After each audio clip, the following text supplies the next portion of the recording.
Welcome to Bailstreet. I'm Danny Moses. I'm Ira Jettleson. This episode, we have a very in the well-known house. Adam Davidson, a well-known staff writer from the New Yorker who has done it all in terms of journalism and has really shifted, I think, from kind of covering Wall Street to covering Washington, D.C. The only thing he's missing on his award category is a Pulitzer, and I'm thinking that in conjunction with maybe Trump getting indicted or impeached, you may actually finally get what's coming to you. So I've put a lot of eggs in that basket. I'm all about putting eggs in baskets. I mean, that was my greatest accomplishment. Did I give you, Ira, your podcast debut, your first ever podcast interview? Oh, that's right. I think you did. Yeah. I think you did. So you Adam, came in and interviewed me in my office. Yeah. You're just now remembering that now, Ira? Well, I mean, a guy like Adam with such a gorgeous face, you come in and things just, pop right into your mind. But Adam came into my office and you interviewed me on my book, The Fixer. Yeah. Right? For the podcast Working on Slate. That's right, Slate. Obviously, Slate didn't have the distribution you were looking for. No, not the 7 people that bought the book, no. So Adam, the stuff that you're doing now, obviously with the upcoming controversial New Yorker conference, October 6th, and I saw who you're moderating panel. That's quite a crew. We can talk about that. But you really shifted your energy, and you and I had met back during The Big Short when it was being produced 3 or 4 years ago. So you and I became friends, and we both never thought that, obviously, we would get to this point where Trump would actually win, and then we'd be dealing with repercussions. So I guess in the articles that you've written, and I would have thought that each of those articles would have been grounds for some type of investigation or impeachment, but everything's been factually proven that you've written. The article about Georgia, the country of Georgia, Ira, not the state where I'm from. No, not the Bulldog. Okay. Azerbaijan. How'd I do? That was very is good. that good? Yeah. And then you kind of led it back to the Trump Foundation, which is now happening and so forth. So maybe start with, we'll start there and work our way kind of back if that's okay. The current status of what's going on and the continuous state of disbelief, I guess, in the media of, it's not that someone was out to get someone in particular. It's just that I think everyone's a little bit shocked that what you can get away with these days sitting in that Oval Office and not be knocked out already. So I'd love to get your current thoughts on the state. Yeah, I mean, so my focus is financial activity. So financial fraud, financial crime. Bailstreet. That's what Bailstreet does. Bailstreet, exactly. And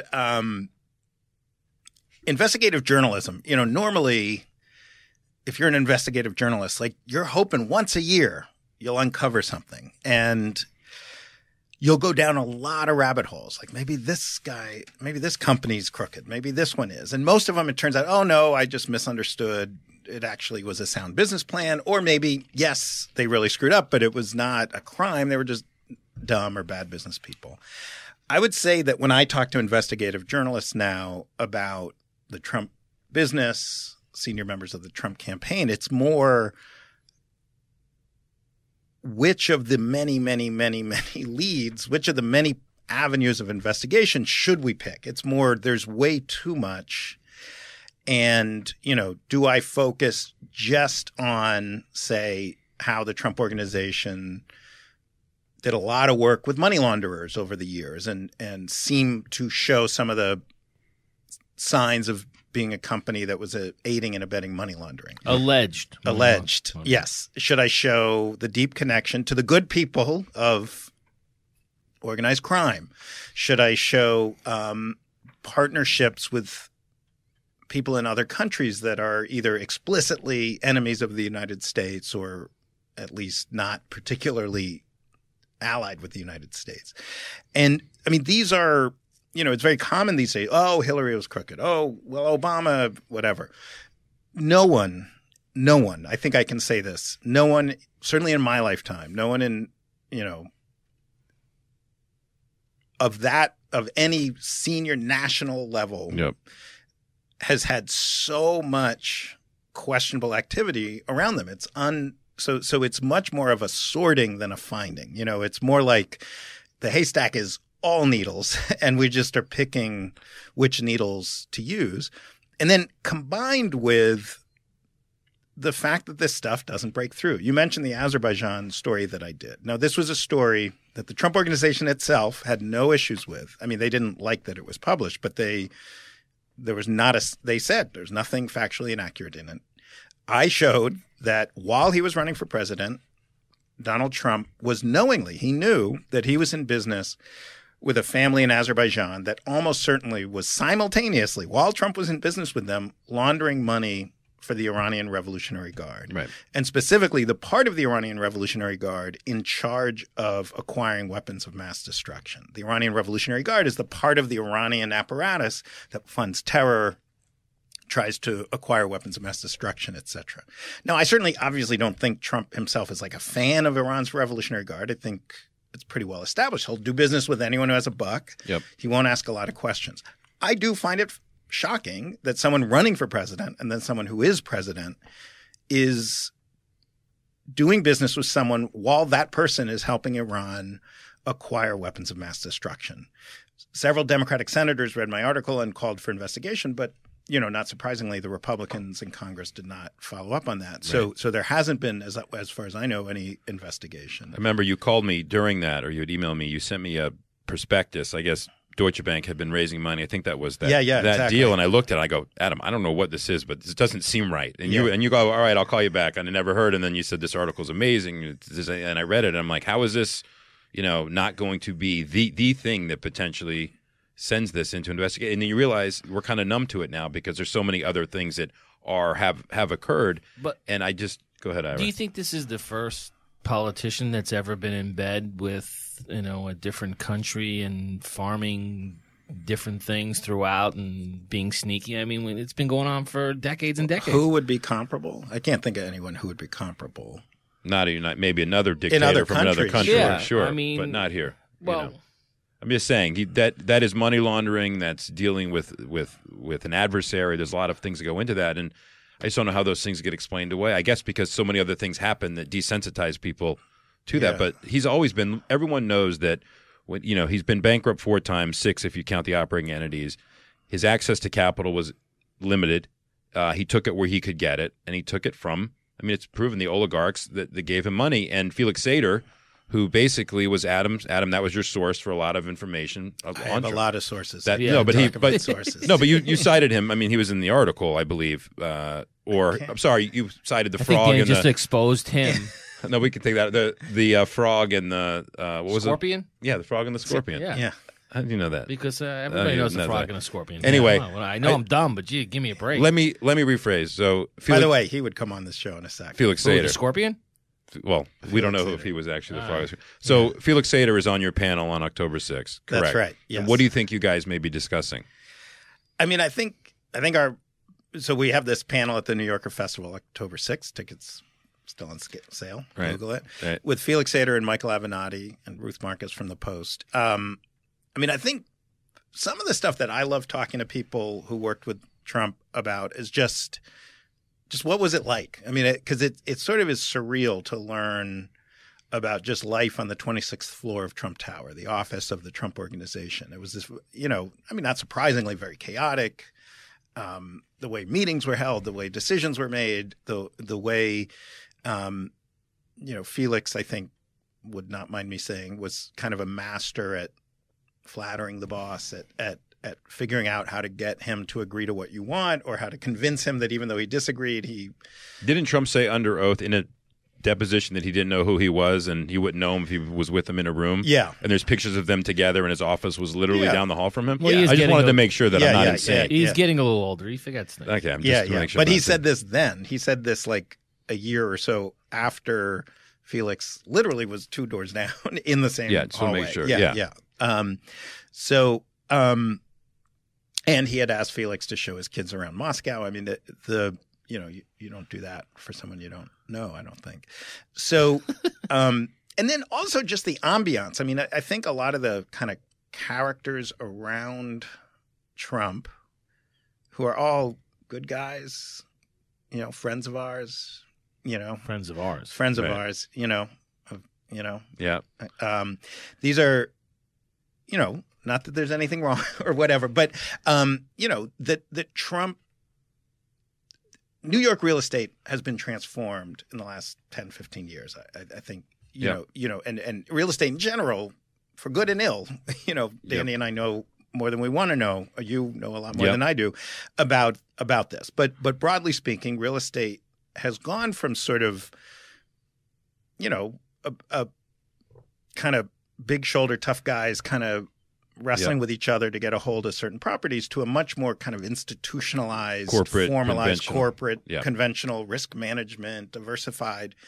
And I think as that part of the industry, which the kind of formal part of the industry grew, it really left smaller and smaller spaces for those who didn't know how to adjust. And so as I think what you see is Trump probably in the 70s, I don't know that he stands out that much. I mean, I think, you know, he did business with Fat Tony Salerno for Did you bail out Fat Tony at any point? Oh, okay. Fat Tony's a good man. All right. Yeah. No one said otherwise. Right. Yeah. And things were just done differently, and he never but maybe Trump was one of a lot of New York real estate guys who would. But by the 90s and certainly by the 2000s, you really see Trump operating at the fringe of what would be considered legal, ethical, normal ways of doing business. It also crucially, and this is one of the key things that I keep coming across, is not profitable to operate. You made a lot more money if you adjusted, if you hired a bunch of accountants instead of just having this one guy who worked for you for 40 years in a corner. Sure, and he always told people that when they were just the management company that it was his building. So when he was listing his assets, not that it matters, one way or another, but he's listing his assets when he's running for president is, in the billions, and he's using buildings where he only has a manager. He doesn't actually own the building per se. And he's referencing the revenue as the profit, without the cost. Exactly. Yeah. It was funny because I never thought of him that he would actually become president. But back in the 90s, I had just gotten into business and I was equity salesman. But the Taj Mahal had opened, and there was an analyst, and this is well written about. There was an analyst who covered high yield. I think it was broker was Janney Montgomery down in Philly, and he says, and he put a sell rating on the high yield bonds of the Taj Mahal, and Trump called his boss, and said, "I want this guy fired," and he was fired. And the Taj went bankrupt, less than a year later, a year and a half later. And he was right. He says there's not enough cash in this type of reserve. And so whenever he has a pattern here. When you call him out on something, no, the Taj is the best. It's going to be the best. He doesn't know how to operate and run anything. It's always been his name and a splash, which to your point, Adam, which is why he can't get institutional capital, never could buy his buildings, because he wasn't a uniform type of business that he ran. It was ad hoc here and there. And he had a bad reputation within the circles of real estate. And you're right, the business changed from, Fat Tony owning the building and running it to, Blackstone owning the building. To Blackstone owning the building on behalf of the retirees of CalPERS or something. Exactly. So, wait, Ira, go for it. Because I hear this all the time. Oh, all politicians make money, and it is true. Like Joe Biden's son is on the board of this Ukrainian energy company, and he's obviously there just because he's Joe Biden's son. He doesn't particularly know anything about energy. He doesn't particularly know anything about Ukraine. He'll be coming off that board in about 18 months, by the way. But yes. Go ahead. Right. and I find that gross. I really do. I find that despicable. I don't want people being able to make, I don't know how much he makes being on board, whatever. but it's some oligarch, some Ukrainian oligarch, I forget his name. And you see things like that. Certainly the Clinton Foundation made money by trading their name and their position. That is and it's gross. All of that's gross. Barack Obama apparently, owns houses all over America. But go on. No, he got one favorable deal from a guy, from Tony Rezko in Chicago, which was not great. That shouldn't happen. It is a totally different thing to be putting your name on a $300 million building in Baku, Azerbaijan, that is very likely to be an instrument to launder money to help Iran get nuclear weapons and fund terror. If we exist in a world where that's the same as just being on a board of a kind of sketchy company that hasn't actually done anything all that wrong, then why do we, then let's just throw everything out. I mean, then there's no standards at all. Well, so I don't think Democrats or other Republicans are pure as the driven snow, or America doesn't have corruption, or there aren't gross things. I think Trump is on such a different level that I just thoroughly reject this idea that everyone does it. No. People don't do what he did. Even crooked people don't do what he did because it's stupid. Did this come out during the election? Unfortunately, well, some of it did. Yeah, the facts did. I actually don't believe, Ira, to your point, that during the last 3 or 4 months, no one thought he had a chance. So I think everyone just kind of said, all right, I'm not wasting time and money on pursuing this because he doesn't have a chance to win. And he did. And everyone got lazy about it. And that's what happened. Adam, to your point. That's what I said. It took me 3 or 4 months to break that story, the Iran story. I mean, the some of the details had been broken, but to really nail it. Yeah, and you can't use a defense as you wrote. Just because you don't know who you're dealing with, that's not a defense under law. That actually would still be considered and also he did financial crime. Yeah. No, but even if he did. Even if he did. So I take him, Adam, I'm going to take know a your shot. client. I'm going to take a shot in the dark. You didn't vote for Donald, did you? As it happened, I mean, I did not. No. Okay. Yeah. No, but don't you think... But there's a lot of people I didn't vote for who I don't say are... Okay, here's my theory. A lot of people in America don't like him. And probably 50% don't like him for the right reason, 50% don't like him for the wrong reasons. But he's now the president of the United States. Just support the guy for the next 2 years and vote him out. What would that look? What would it mean to support a guy? Just stop putting him in the newspaper. Stop worrying about Stormy Daniels. Stop worrying about all the bullshit that's going on. Who he slept with, who he didn't sleep with, what he said here, this, that, whatever. And just leave it alone and get him out in 2 years. Because you don't feel comfortable doing that? Can I just interject? Well, that is just, it's not a, I mean, first of all. I just want to hear what. Yeah. That's good. Go ahead, Adam. All right. So first of all, the way news works is we don't, we don't just arbitrarily decide like, hey, let's just beat up on that guy. Let's find out if he slept with anyone. News breaks however it breaks.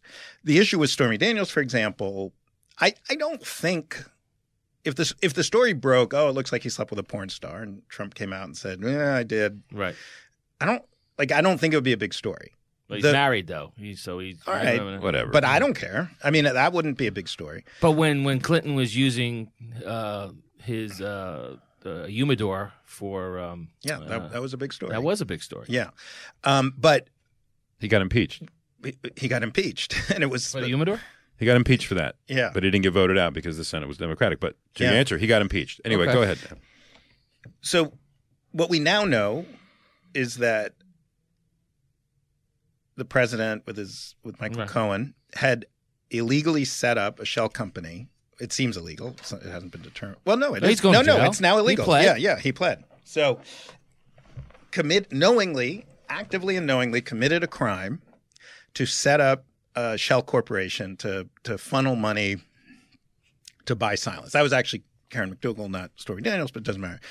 And in the tape that Michael Cohen's people released, it was very clear from the context of the recording between Michael Cohen and Donald Trump that setting up secretive shell companies to funnel money was not a big deal. Like if I've never done it. I feel like if I did do it, you'd be going to jail. You'd be the guy I'd call, but Absolutely. I would, and I'd be really nervous. Of course you should be. When you hear them, it's like, yeah, I did, no, I did it, da da da, and really to the point. Yeah, I talked to Alan Weisselberg. He told me how he does it. Meaning Trump CFO, his main finance guy for his entire career, is apparently a guy you can call to very casually ask, how do you set up a secretive LLC to funnel money illegally? And so what that tells me is, and this, by the way, this is not like, this happened in 1983. This happened after the election, before he was inaugurated. That means the president of the United States, we know for a fact, knowingly, as president-elect, committed financial crime in a manner that suggests this was a routine practice. As a reporter and, frankly, as a citizen, I'd like to know more about that. I guess it's possible that his CFO acquired this expertise but never used it and just happened to use it this one time.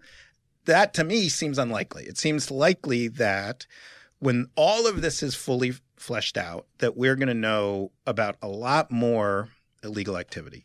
I would also say, as somebody who has carefully studied the business decisions Trump has made over the years, and I think that much of this presidency is determined by his own immediate financial self-interest and that of his cronies. That's not something I can just let happen for 2 years. That's serious. I mean, that puts our lives at risk potentially. That certainly puts our position in the world. So this is not.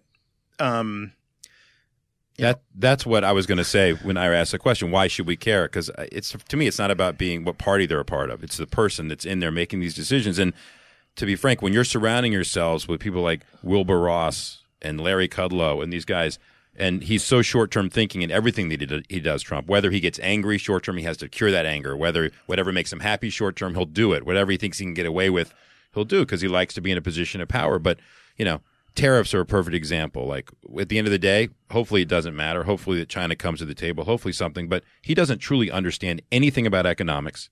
He's listening to people. And by the way, let's talk about who owns stock where. I mean, Wilbur Ross and Carl Icahn and these. When you want to do a story, there's stories there that's starting to come out on the stocks that they own, what they did before the steel tariffs, who owned what. Oh, it's in a trust. Don't worry about it. His Secretary of Health was insider trading before he ever took the job. So my point is, Ira, there's things at the EPA or there's pesticides being allowed to go through and there's big business coming through. Yes, that happens under every single presidency. Everybody's Hold watch. on. Except that you have a leader who's incompetent and who you can't trust. So to me, it's about what are our moral values? What is the United States? And I think honestly, I swear this is true. Just because it's this red-haired orangutan that's in there, it doesn't matter that to me who that is the person that we're dealing with. Yes, it happens to be Donald Trump, and it blows the mind that it used to be if you lied, you couldn't become president. Now you can commit financial crimes, and I worry about the long-term ramifications of that. And Michael Lewis was on here. He was one of our first guests we had. I heard it was good. You heard it. And he said, I said, Michael, what do you think is going on? And he goes, well, I think there's organ damage going on, and it will happen. And he said, you can't see it, but there's probably organ damage. I think if we had him back on the show right now to talk about it, he'd be a little bit more concerned. And I think he's busy doing some type of book on him, maybe potentially. I actually don't know, but I get that feeling. But I'm a little bit concerned of the long-term fabric of the. And to me, it's deeper than just the crimes that are being committed at this point. Because you're right, Ira. Every politician, or not every, but also, I just want to emphasize this. Yes, there has been financial corruption. Forget Trump. Who compares to Wilbur Ross? Who compares to Scott Pruitt? Who compares to there's a level of naked corruption happening in this administration that, I mean, I guess it's becoming acceptable. Yeah. The what's his name? The most corrupt president whose name I'm forgetting. Warren G. Harding. It's like you have to go back there to Warren G. Yeah. And can I just get my economist hat on? Jump right in, Adam. So before this job, I mean, a big part of my job was was covering economics in general and Planet Money, right? Planet Money, Yep. NPR's Planet Money, and understanding how economies function. And to me, one of the central things to understand about modern society is that for the vast majority of human existence, you couldn't talk about corruption because a tiny, powerful elite using power and religious authority to crush everyone else, to take whatever surplus there is for themselves, that's how it worked. There was no corruption. That was just the process. For there to be corruption, there has to be a thing that is corrupted. And in the last 150, 200 years, there's been this kind of miracle, unheard of in human history, which is huge numbers of people. There's a middle class. Huge numbers of people are not either the crushed or the crusher. They're in the middle. They're doing okay. They're seeing their livelihoods improve day after day, year after year, decade after decade. Doesn't mean everything's perfect. Doesn't mean everyone benefits. But broadly speaking, the miracle, first in England and the United States and Europe, parts of Asia, doesn't exist everywhere. But the miracle that occurred is the middle class revolution, the opportunity. People live infinitely longer. They live healthier lives. And when they're sick, it's illnesses of abundance. It's diabetes and obesity and, as opposed to starving to death. In the United States in, 1890, starving to death was a real concern. And economists spent a lot of time. Why did that happen? What changed? And why are there some countries that seem to both prosper economically and also prosper sort of in democracy, et cetera?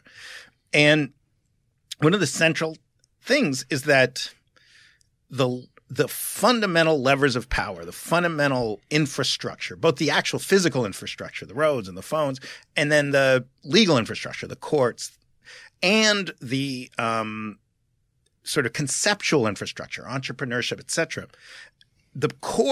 There's a core base of public goods, things that are available to people.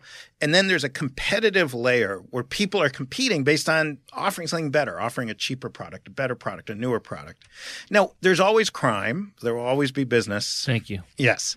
And when crime is on that layer, it's, it can mess up someone's day or whatever, but it's not going to fundamentally destroy the overall machine. In the fabric. It's not in the fabric. It's not in the fabric. But when you have the people at the top levers of power and you're sending signals, one way to get rich is to work really hard, come up with a new idea, work your ass off, make a business that's better than someone else's, and you have to earn that every day. Another way to get rich is just have power, control the levers of power, and then you can be kind of lazy, you can be stupid, power itself will make you rich. That still exists in several countries, and those countries are way poorer, way more damaged, etc. Haiti is an example. I've spent a lot of time in Haiti. Up until the 50s, Haiti was just a regular poor country. It was on par with Singapore, with Finland. It was sort of like, it wasn't that rich, but it wasn't that poor. It was fine. And then Papa Doc came to power, did a lot of what Trump did, populist revolution, took the levers of power and created a kind of language of power that every subsequent leader followed. And Haiti has fallen. It is half as rich as it was in the 50s. The average person is way worse off, whereas obviously Singapore, Finland are doing great. So that's why this is not just, I don't like it because this is not Ira, you live in a world where you deal with people who may or may not allegedly have broken the law. And you maybe, possibly, I don't want to put words in your mouth, are thinking, well, Trump is okay, maybe he broke the law, maybe he didn't. It's very different when it's the president doing it because it's getting to the fundamental machinery of this country, of what makes it work. It is Bailstreet, and that's why I would want you to be more upset than you are. No, what it is, I'm going to be honest with you, Adam. I'm not as educated in this world as you and Danny. But I think I speak for a lot of America that probably feels the way I feel. Look at the papers and see what's going on and is not really up to date or really so in tuned to what's really going on behind the scenes. And, I've watched different presidents, throughout the years, and I haven't followed it too much. And I'm watching. I don't know how great of a job Obama did. I see the economy wasn't so great, and he's done some good things, done some bad things. Then we look at Clinton, and then we look at Bush, and, you can go down the line. It's not that I'm not upset, but I look at it and I say, is he the guy that we're just picking on right now because he just happens to be the guy that everybody in America is picking on right now compared to everybody else that came through the lines? And Danny said it might have happened 4 years ago, 6 years ago, 10 years ago, 14 years ago. I don't know. I would say no. He's different. Okay. Don't you have clients? Yes, I do. Who are most of them are innocent. Everybody is innocent, okay? Yes, allegedly, yeah. All right. But just think in your mind of 10 clients. Okay, I got it. Go. All of whom are guilty of some crime. Okay. And now think of one of them who's way guiltier. Okay. So you're not going to say, yeah, they're all crooks. Like you know people, right. I know people where you're like, no, that's. I understand. That's who I Trump know where you're is. going with. Trump, I got it. So by the way, Ira, I appreciate your. It's just my opinion. Viewpoint. Listen, that's my 100%. And there are many people that feel that way. Listen, I'm just going to go about my business. Things seem fine to me. I'm not going to bother with that stuff. But I will tell you this, and I think Adam would agree.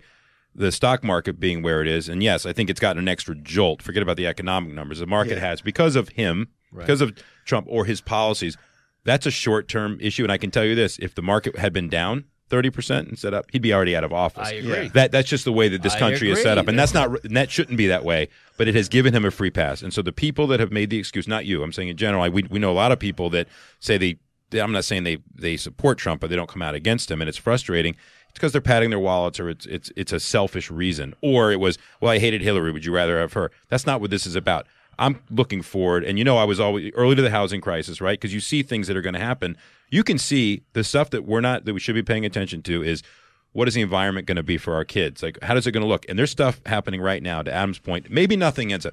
Maybe we get through this and it goes away, but maybe it doesn't. But it's our responsibility. I feel like it's our responsibility to call these things out. Just like Adam said, these journalists aren't looking for it. These stories are incredible. And I disagree. I think they are looking for things. Well, there's too many things to even – the point is that we've become desensitized. There are so many things to choose from right now. I'll tell you this. Adam had said when Cohen's apartment was raided, before anyone said anything, Adam tweeted out, Weisselberg is the next name you're going to hear. He said it. No one had even – who's Weisselberg? Bang, what happened? So the point is that was my one time I felt like Danny Moses. No, please. Yeah. No.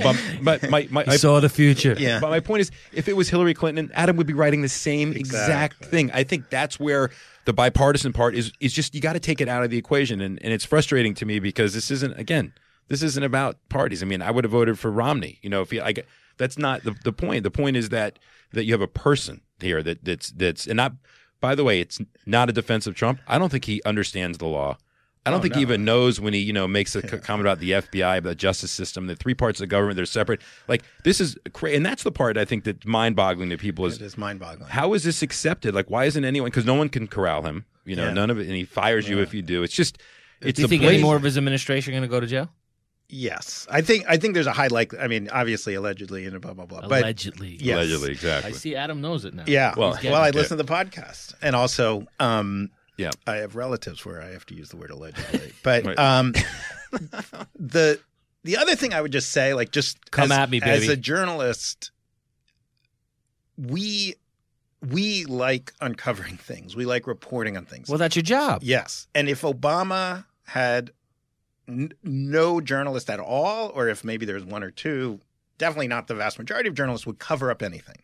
If there was real financial corruption, we would cover. And since there wasn't any, financial corruption. Do you think there was any other type of corruption going on there? I can't think of any. Okay. You can disagree with him. You can say he had bad policies, but it was a very clean administration, very scandal-free. But that wasn't because we liked Obama. We'd be thrilled to report on it. And in fact, it's actually kind of crappy to be a Trump reporter because there's so many of them.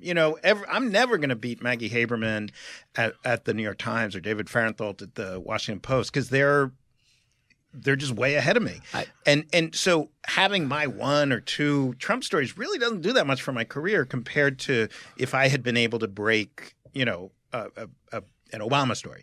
So it isn't right to look at, there's a lot of news about Trump. So the reporters are out there choosing in a different way than they would under a different president to cover it. No, there's a lot of news because there's a lot of news because the guy is an erratic person who creates a lot of news and he has a background that is simply incompatible with the office he holds.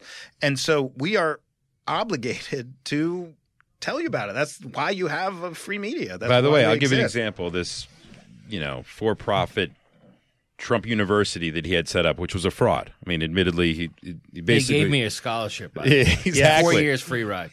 And this was prior to him, was going on as he was becoming president, but it was like, the guy's Trump's whatever, it is what it is. So he becomes president, and there was a whole industry, the for-profit education companies that were basically gone under Obama, and the former administration realized that the government was subsidizing loans for students to go to school in these for-profit educations. It was all a scam. Okay, so we basically stopped committing tax dollars for it. Betsy DeVos comes in, and where you have to think about things is that here's a guy, Trump, who doesn't understand education and the system, how it works, and he brings in Betsy DeVos. Well, here you have Trump who set up a fake university. Betsy DeVos has ties to these for-profit universities. What happens? They rewrite the code, and the for-profit companies are back in business, right? And that's bad. And I'm not even going to go into what she's doing, the charters and schools and stuff like that. But no, my point is that those are the things that it could be person X, Y, Z that people should be concerned about. And does it translate into stock market things of these companies? Sure, to a degree, because everything always leads back there to that degree. But the ties that she has to those businesses and things, and her husband and all those things, like those or her brother, at Blackwater or wherever he is. Yeah. So there's so many things. And Drain the Swamp, we'll end with this, and we can move on from Trump because I want to get to some other thing. The Drain the Swamp is the biggest fucking joke I've ever heard. This is the swampiest swamp in history. So these you go to these. We're not talking about the University of Florida, right? No, no, not the no. No. But you know how I feel about them. But my point is that people need to just wake up and do their own work. Don't listen to MSNBC, CNN if you don't want to. And if you want to go to Fox, great, but do your own work. Don't be spoon-fed this stuff because it should matter long-term, and everybody should take responsibility for what's going on because this is the best country in the world, and it's shaking people to its core right now, and it's really upsetting for me to see. That's it. And can I bring it home to you? Yeah, bring it right back. Put those things down because I'm afraid you're going to throw them sorry, at I'm me. a fidgeter. Adam, do you agree with what I said? Of course, you guys are. I just want to make sure. You're like this fucking odd couple. Yeah. Ira, I talked to some white-collar defense lawyers. Okay. Yeah. And they were saying, like, it's screwed up our profession because there's just way less prosecution of white-collar crime. It's basically... No, I don't know about that. And you know who no one ever thinks about? The bail bondsman of white-collar crime. That's the poor guy who's really screwed. He just brought this back that it's actually going to impact you. It's going to impact you. Well, you got two sides. You got bail reform issues, and then you got we got bail, we got prison reform, and now we have the ankle bracelets. And I don't know. I mean, listen, there's been a tremendous amount of white-collar state crimes that I've been involved with over the last few years. Yeah, that's going to go up. And I see and you don't do federal? I don't do federal. No, Adam, it doesn't affect But you I then. think the federal system, obviously... I don't want to really get into it too much, but they attacked them pretty high over the last couple of years, and I think that has definitely been walked back a little bit. I don't know if it had anything to do with Trump or whoever came into the AUSA's office, but it's been walked back a tiny bit. But I would say this: white-collar crime always goes down in an up market and goes back up in a down market. Exactly. So no one's looking for a scapegoat when the market's making record highs every single day. Right. And that's all he's got left at this point. I mean, to me, it's the market, and so. The last thing within that world, and then we can move on, is this, he finally found Jerome Powell, right? He kind of mentioned him in January, raised rates. Who's this guy who's going to ruin my... I played basketball with him. We are 1 week away from Powell raising rates, and that means the Fed have done it 8 times, right? Trump doesn't even know where Fed funds, what it is or where it is. Yeah. The point is that he's being fed in his ear. This rate thing could really put a hint. So he's after him now, and you're going to see in the market, hold on, 79% of the leverage loan market now, is Cov Light loans, and we talked about this on last episode with Mary Childs. These Covenant Light loans. Love Mary. So rates are going up. There's more debt than there ever has been on corporate balance sheets. The stock market's obviously at highs. Something's going to give.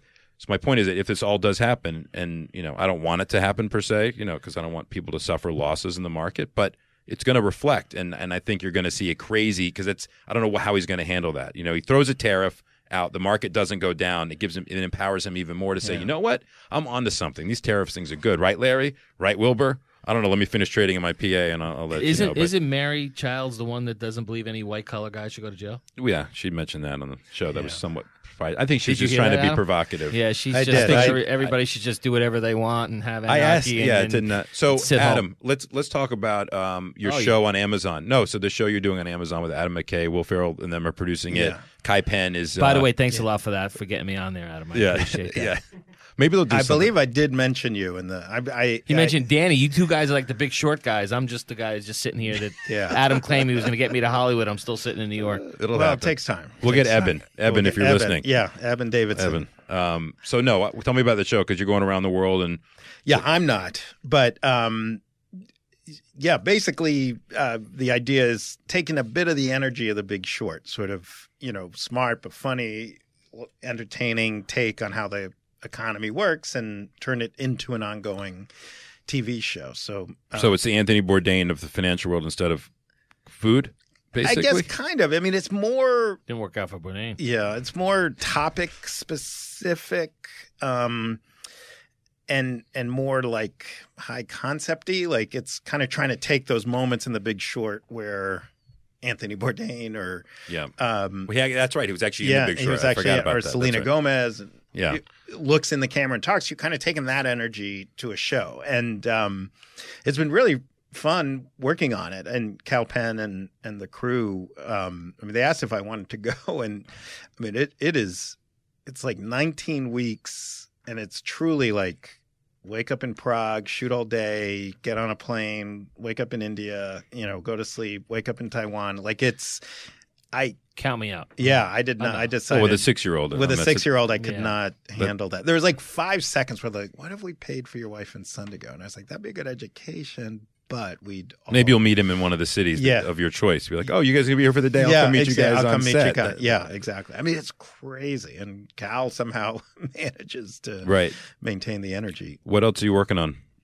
Other than this upcoming conference, obviously, and yeah, I mean, I'm working on some investigations into Trump and the Trump organization. I mean, I'm shocked about that. Yeah, I mean, look, I will tell you that there are some things we hear that are, even given all we've heard, profoundly disturbing. I don't know if they're true yet, so I have to do a lot of work. We can end up cutting this if you want to from the end, but you and I had talked a long time ago. I think we were with a third party that said that there was a video of Trump in an elevator potentially. I mean, look, there's a set of stories that a lot of reporters have heard from a lot of people, and I would say, you know, if there's one thing that really does, you know, it gets frustrating about the fake news. I mean, the level of fact checking we go through, the level of due diligence we go through before we assert anything is, I mean, it's unbelievable. You would lose your job if you didn't. I would lose, and then also credibility, and credibility, and I mean, the New Yorker. We've done some big. I mean, all the Ronan Farrow stories. We've taken on some very powerful figures with a lot of money and a lot of lawyers, and you have not heard a single And my stories about Trump, these are very complicated, big stories about very complicated deals. They don't challenge a single fact. You know, they wish they weren't published, but they don't challenge a fact. So, and that is not an accident. It's not, and that's not like I work my butt off, but then there's a team of fact checkers going over every sentence. I mean, I once mentioned my mom in an article, not on Trump. It was something sillier. And the fact checkers are calling my mom and making sure she actually is my mom, and that the story I told. And then you know you are adopted. Just so you know. Oh shit! They didn't tell I want me to that. tell you this now. Yeah, thank you. I'm glad. And my mom actually had a different memory, and we had to deal with that. So, so there are a lot of things we hear about, and some of the things we might think have the scent of like that might be true, but we're not bloggers. We're not just going to say it. We're going to wait until we got it nailed down. I do feel I can say in a general sense that eventually, and it might be 40 years from now, but eventually the full story will be told. And I think one for the history book. I think it'll be much more disturbing than we realize, and it will be looked back upon as a shocking, even more shocking than it feels now. I'll also just say, and this ties into what you said about the market, I think right now will be remembered as the calm period of the Trump presidency. So you think there's going to be a massive fallout? I think that if the Democrats win the House, there's going to be a level of investigation that is everything we know is in a time when they control, when the Republicans are actively trying to thwart investigation. So what happens when Democrats have subpoena power, so that's that. Then the market, I mean, Well, the market... You think it crashes again? Well, it could be self-fulfilling. If the Democrats take the House, the policies are less business-friendly in general, just because you're not going to have any more tax cuts. Those aren't going to get through and so forth. So, yes, I think it's setting up for the perfect storm, for a swoon. But, I've been saying that for, over a year now. Well, what do they say about shorts? You just have to be right. It doesn't matter how the timing. Just kidding. Yeah, exactly. Right, exactly. So, and then... Yeah. But then crucially, how Trump responds. And he's about to face something he has just never faced in his life, which is like a boss, like people with real power over him that he won't respond to his threats. And so how he responds, how they respond to his response goes anywhere from, wow, that'll be interesting, to holy shit, maybe we should all move to New Zealand. No, it's. I've thought about Canada. I threatened it the first time, but I probably should have done it. Yeah. Especially with the legalization now, cannabis on October 17th. You should cover that part of the. Yeah. There's a great story there to be written about restorative justice. That's going to be a big focus in the midterm elections. Legalization and what it means, economic benefit and so forth. So we'll see. I know we touched mostly on Trump. I figured that was where we were going to go. But if there's anything else you'd like to talk about or anything before we wrap I it mean, up? I would say, just to kind of be a counter to Mary Childs, I actually think in a Bailstreety way that one of the things I hope we do as a society, I would guess we won't, because we didn't after the financial crisis, is Hold people accountable. hold people accountable. Absolutely. I mean, look at Trump, look at Manafort, look at, I was talking to someone formerly high up in the Department of Financial Services in New York State who regulates, and he said that I was saying, like, what's your sense of money laundering into New York high-end real estate? He goes, well, yeah, obviously it's a lot. And he said, we actually had a discussion at the highest levels about trying to clamp down on all this money laundering into New York real estate. And we determined it would be devastating to the New York economy. And so we couldn't do it. And I thought, wait, so you're saying the New York economy is rooted in illegal activity. And, I do have a bunch of family members who struggle with drugs and been in and out of prison, largely nonviolent crimes. But, and I think about the life they live, the life of constant scrutiny, the life of a very aggressive policing. And then I think about what we're learning about just how easy and casually wealthy people with power are able to abuse that wealth and power to get more wealth and power. And I really hope there's a correction there. But the problem is the correction would have to come from people with wealth and power, and Right. probably won't. Right. It's all going to go one way all at the same time. To your point, this is going to be relative calm potentially because they all come on the watch. Okay. Yeah. Well, Adam, can't thank you enough for coming on here today. That wraps up another episode of Bailstreet. I'm Danny Moses. I'm Ira Jettleson. See you soon. Thanks, Adam. Great. Thank you, guys.